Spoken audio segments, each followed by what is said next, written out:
justice. A word that today brings to mind courts, lawyers, and fairness. But in the Middle Ages, justice meant something very different. It was not blind. It was bloody, public, and meant to terrify. Imagine standing in a crowded medieval town square, the air thick with smoke and sweat. Bells toll from the church tower, not for prayer, but for punishment. A thief, his hands bound, is dragged toward the scaffold. Children climb onto barrels to get a better view. The crowd murmurs, restless. This was justice in the Middle Ages, not a private verdict whispered by judges, but a performance for the whole town. Because justice back then wasn't about rehabilitation, it was about order. In medieval Europe, society lived in constant fear of chaos. There were no police forces, no forensic science, no surveillance, a world where survival depended on deterrence, on fear itself. So, justice was designed not to correct, but to warn. If you stole a loaf of bread, your hand could be chopped off. If you lied under oath, your tongue might be cut out. And if you killed, your own life would become a spectacle. But here's the strange part. People didn't see this as cruelty. They saw it as balance. In their minds, crime upset the divine order of the world, and punishment restored it. The medieval justice system was a tangled mix of local lords, town officials, and royal courts, each with their own laws, their own dungeons, their own methods.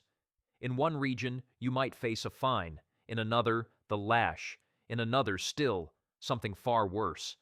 Let's step into the world of ordeals, the early tests of guilt. These were literal trials by fire, water, or combat. If you were accused of theft, you might have to plunge your hand into boiling water to retrieve a stone. If your hand healed cleanly after 3 days, God had shown your innocence. If it festered, you were guilty.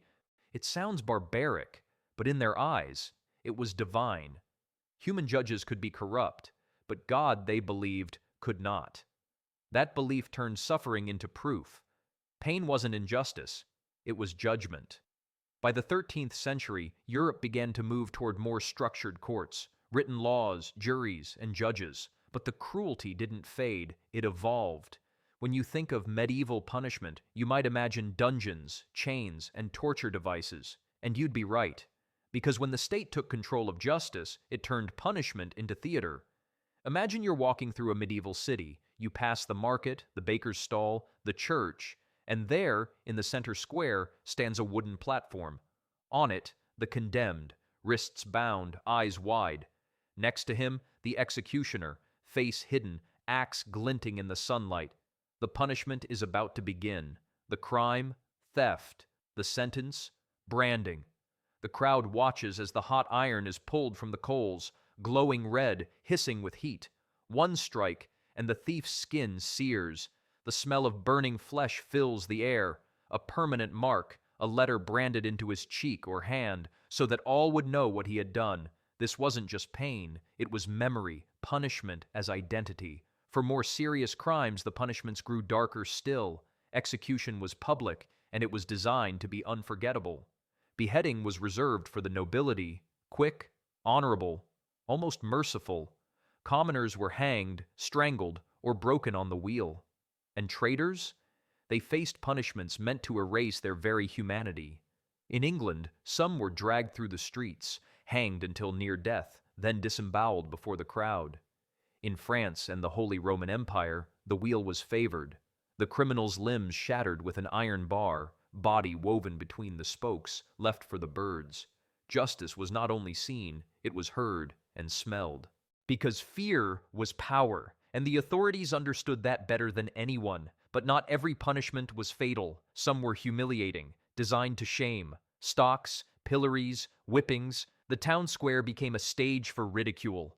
People would throw rotten food, mud, even stones. A baker who sold bad bread might be paraded with his loaves hung around his neck. A cheating merchant might be forced to wear a sign listing his crimes. And you, standing there in the crowd, would feel a strange mix of pity and satisfaction. Because in the Middle Ages, to see justice done was to believe the world was safe again. That sense of public order mattered more than compassion. Inside castle walls, though, justice took another form entirely: torture. It wasn't used just for punishment, but for confession. Because in a world without evidence, a confession was everything. Imagine being led down a cold stone staircase into the castle's undercroft. The torches flicker. The air smells of damp and iron.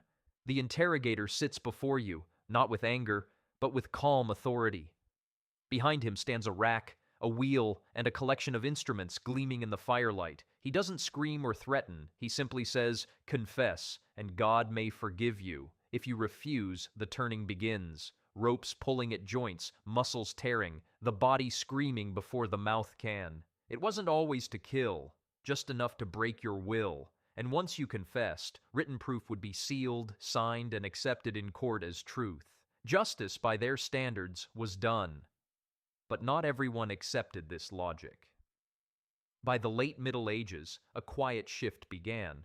Scholars, judges, even priests began to question whether such cruelty truly served God or king. Writers started to ask, if the guilty can confess under pain, what stops the innocent from doing the same? In 1252, Pope Innocent IV officially allowed torture for heresy. But even that decree came with limits. By the 14th century, the first murmurs of reform were echoing through Europe. Still, for the common man, the wheel, the gallows, and the pillory remained grim fixtures of everyday life. The poor faced the harshest justice. The rich could buy leniency. And the concept of innocent until proven guilty was still centuries away. So, how brutal was medieval justice, really? The truth is, it depended on who you were. For peasants, justice was swift and merciless, designed to maintain order. For nobles, it was negotiation and influence. And for the crown, it was a tool, not of fairness, but of fear. Every punishment, every execution, every public display sent a message. Disobey, and you will suffer. Yet amid the horror, there was also belief, a genuine conviction that justice, no matter how cruel, kept the world from collapsing into chaos. To live in the Middle Ages was to accept that pain had purpose, that suffering could be sacred, that the body might be broken so the soul could be saved. And perhaps that's what makes medieval justice so haunting, not just its violence, but its faith. They truly believed they were doing right, that through agony they could preserve order, honor, and divine will. As centuries passed, Europe changed. Kings lost power. Parliaments rose. Law became less about vengeance and more about evidence. Public executions grew rare. Torture chambers fell silent, and the gallows became symbols of a darker past. But look closer, and you'll see echoes of that old world still linger, in the fear of punishment, in the spectacle of public shame, even in the hunger for justice we see today. Because while our methods have changed, our fascination with crime, guilt, and punishment has not. Perhaps we no longer gather in town squares to watch a thief branded, but we gather on screens, watching, judging, seeking the same sense of order.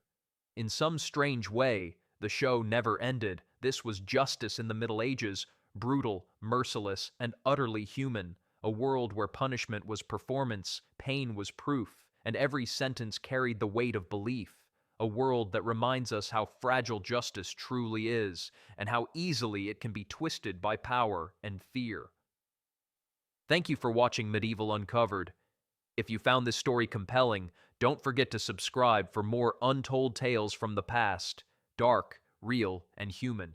History isn't gone, it's waiting to be uncovered.